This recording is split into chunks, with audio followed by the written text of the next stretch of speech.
Hello everyone, it is Marjoram of Sage and Marjoram back with another video. It's been quite a while and I've had some interesting life changes in the last few months. So this really is just like an update video slash hello, I'm still in existence. But I thought I'd do it while I was spinning, so here's some footage from last week when I had a moment of time off. And I decided to spin up this wonderful wool that I have here. So I'll go back and forth between like chatting about a life update and also like just talking about what I'm doing. But I do have also, following this video, at some point I'll be uploading a longer spin, and I'll let you know about that when it comes.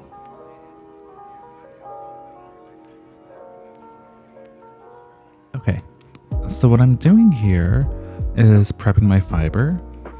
You can see right there, there is a kind of natural split line, and I'm going to go down this entire bit of roving and split it so that I end up with two matching halves, so that I can do two singles.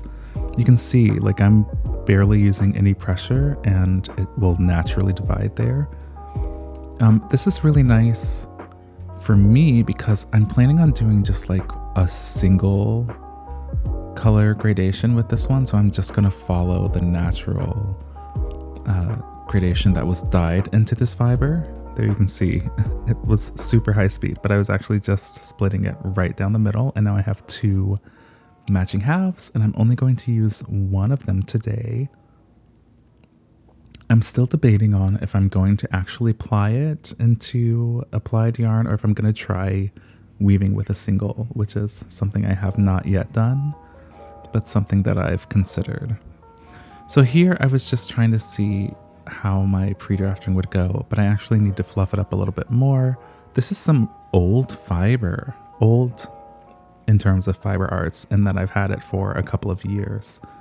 And I actually pulled it out because I was like, I don't have a lot of stuff right now. I had quite a wild time of moving multiple times and trying to get settled and then going through my supplies and trying to get my equipment down here from the cornfields. For those of you who don't know, I'm back at my pre-pandemic day job, which is on the artistic team at an opera house. And it's been really difficult to get settled into this city from the cornfields.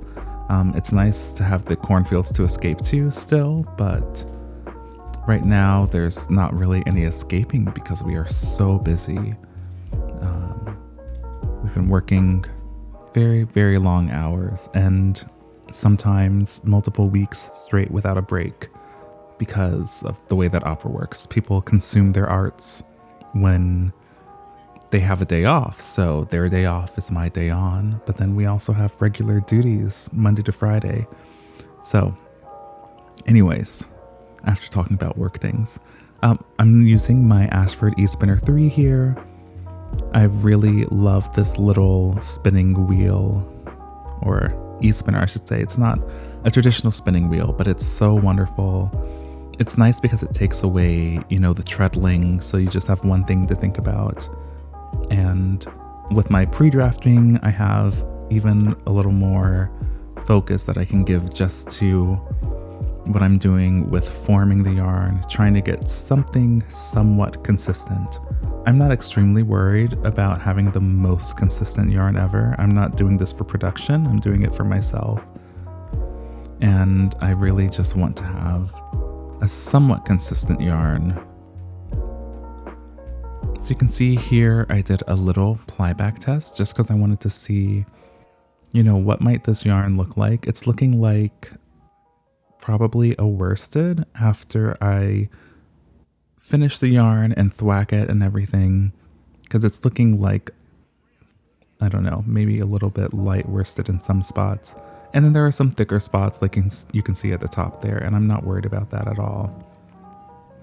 So I did a ton of spinning off screen, and I'll definitely talk about that some more in my other video, but I just wanted to have some like spinning background for this life update. So for many of you, you know that I am the SOS Georgia Scholarship recipient for this year, and I'm so excited because I actually just heard that a little bit got to me from the cornfields. So it'll be here on Wednesday. It's Tuesday morning when I'm recording this, but it'll be here Wednesday down from the cornfields. And I'm so excited to start putting some of that stuff to use. It's really exciting because I'm seeing all of the things that I put on, my scholarship request list are things that will really make my practice, next level in terms of my accuracy when weaving, in terms of getting cleaner results, in terms of dyeing, being able to find a more sustainable process that will get predictable results, things like that. I asked for a variety of different things for the different fiber arts that I do practice. And so that's really exciting. They also recently released an article. I answered some interview questions with Robyn at the School of Sweet Georgia. And it's really interesting to look at it because it's been just a little bit of time has passed since I actually answered the questions. And then I got into like this super stressful part of the opera season. And I'm like, everything that I mentioned in that interview holds true even more so now, because I'm looking at how stressed I am and how just maybe 2 weeks ago, I really pulled out my loom and started weaving again. Because I had a moment, I had like an afternoon off and I was like, I have time to warp up. Let me just do a super long warp. So I'll just have something ready for me to just weave when I get home, no matter how much time I have. Like I might weave just one bobbin a day of weft, and it has been very restorative and calming. Everything that I look for in my weaving practice, because it really is that self-care for me where it's like, I can't do anything else with my hands. I'm focused on what's in front of me. I'm trying to get a good consistent product. So it's just been really nice having that back. Anyways, I can ramble on about that for days. So I'm just grateful for Sweet Georgia, everything that they're doing. And then I'm also so excited to catch up on things. We get a break in like 2.5 weeks. Well, maybe 3 weeks actually. We are in peak opera season right now. I can't believe that we're like nearly done. We've been putting on 3 main stage shows in our large hall, and then at our secondary performance venue, we've been putting on 2 world premieres. And those are like my babies because I am the artistic coordinator for New Works. So it's been really wild. I've been buried, for those of you who know the opera world, I've been buried in super titles, going measure by measure, making sure that everything will match up as closely as possible. On top of working on, anything and everything else that comes with an opera season. And then planning for opera workshops. We've got one the day after the season ends. I'm starting a new opera workshop. I'm meeting with our New Works consultant today to go over some things. So it's very exciting, but it's also really a lot. It was a big jump going from, my silence and solitude in the cornfields back to a full season versus last summer. I think I worked in person for 2.5 months, producing an outdoor only season and half working from home, versus now being in the office for extremely long hours and extremely late hours and with tons of people. So that's why there's been quite a pause here. We're in our crazy busy season right now. I cannot wait for August 7th or 8th when I'll actually have a moment. So yeah. Anyways, I do have some big plans. I'm very excited to share that a relative has donated her loom to me, so I will have a floor loom. I just have to figure out how I'm going to get it to this state. I'm still working on figuring that out with family and trying to get a large floor loom. It's a Macomber 4 shaft, but it can be expanded to 8 shafts, so that's what I'm going to do.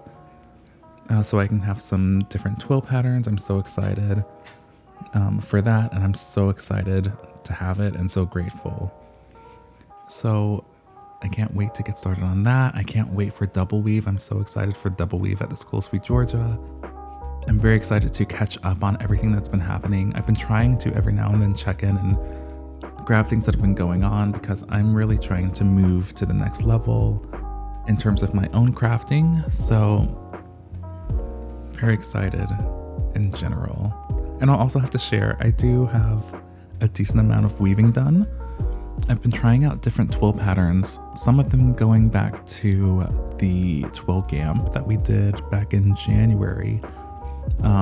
And that's where I got, I think, all of the threadings from and 2 or 3 of the treadlings. But I've been trying some different treadling patterns. I'm trying to find like a signature twill that I like and that I can just like get into my body and my rhythm. And I have some that I'm like, these are nice, but I don't know if they feel right. I don't know how to explain it other than like, sometimes you do a pattern and it just feels right. Like you can get it in your body and you're getting something that looks wonderful as well. I need to find that balance for myself because I want to make some, some standard scarves or shawls for the winter, and I need to start weaving those probably next month. So that's why I've been doing kind of a twill sampler for myself with different colors, with my favorite warp for scarves that's a very neutral gray.